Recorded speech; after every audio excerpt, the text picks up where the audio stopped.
নমস্কাৰ 24 লাইভ চাই থকাৰ বাবে ধন্যবাদ আৰু এই মুহূৰ্তত লৈ আহিছো অন্য এটা ডাঙৰ খবৰ এবাৰ নামনি অসমত উচ্ছেদ চলাবলৈ সাজু হৈছে চৰকাৰ প্ৰশাসন আৰু নামনি অসমত চলিব সৰ্ববৃহৎ উচ্ছেদ অভিযান মুখ্যমন্ত্ৰীগৰাকীয়ে তালিকা প্ৰস্তুত কৰিছে সবিশেষ তথ্য লৈ আহিছো এই মুহূৰ্তত এবাৰ নামনি অসমত চলিব সৰ্ববৃহৎ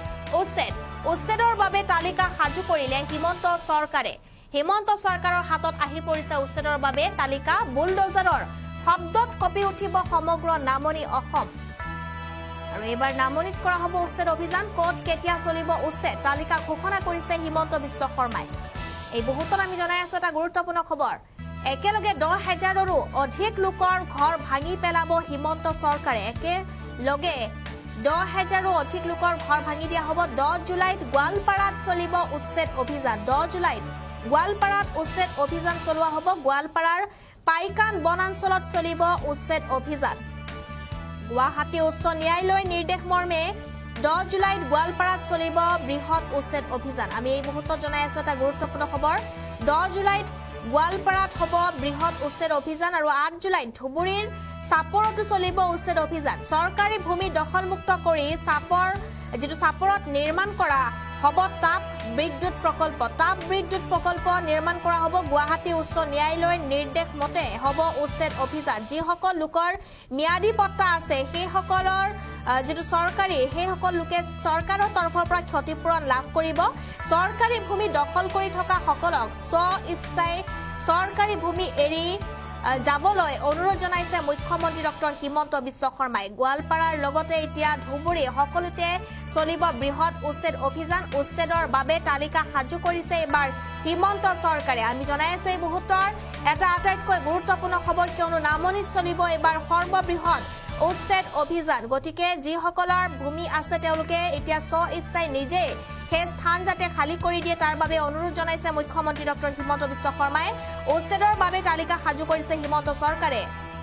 আৰু বুলডোজাৰৰ শব্দত এতিয়া কপি উঠিব সমগ্ৰ নামনি অসম ক'ত কেতিয়া চলিব উচ্ছেদ তালিকা ঘোষণা কৰিছে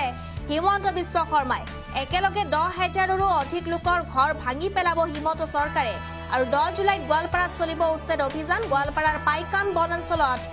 চলিব উচ্ছেদ অভিযান গুৱাহাটী উচ্চ ন্যায়ালয়ৰ নিৰ্দেশ মতে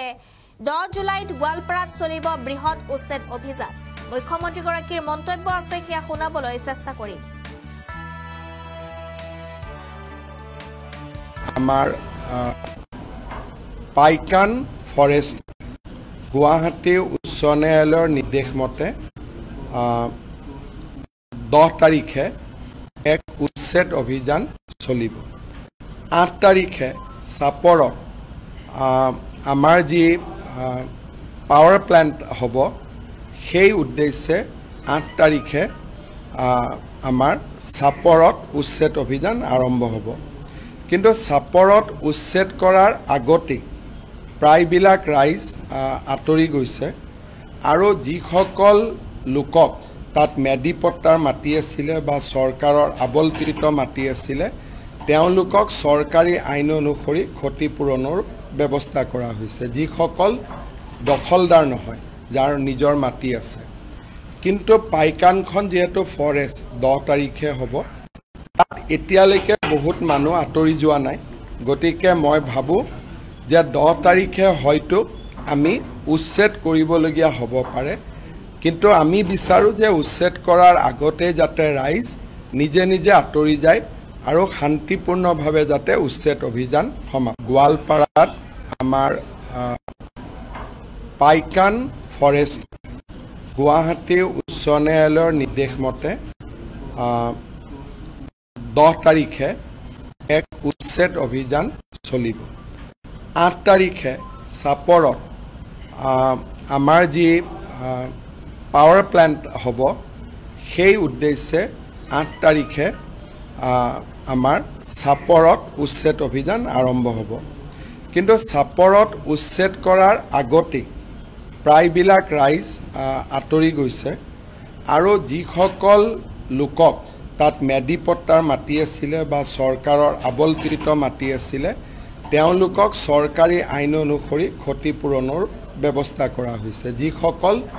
দখলদাৰ নহয় যাৰ নিজৰ মাটি আছে কিন্তু পাইকানখন যেহেতু ফৰেষ্ট 10 তাৰিখে হ'ব এতিয়ালৈকে বহুত মানুহ আঁতৰি যোৱা নাই গতিকে মই ভাবোঁ যে 10 তাৰিখে হয়তো আমি উচ্ছেদ কৰিবলগীয়া হ'ব পাৰে কিন্তু আমি বিচাৰোঁ যে উচ্ছেদ কৰাৰ আগতে যাতে ৰাইজ নিজে নিজে আঁতৰি যায় আৰু শান্তিপূৰ্ণভাৱে যাতে উচ্ছেদ অভিযান সমাপ্ত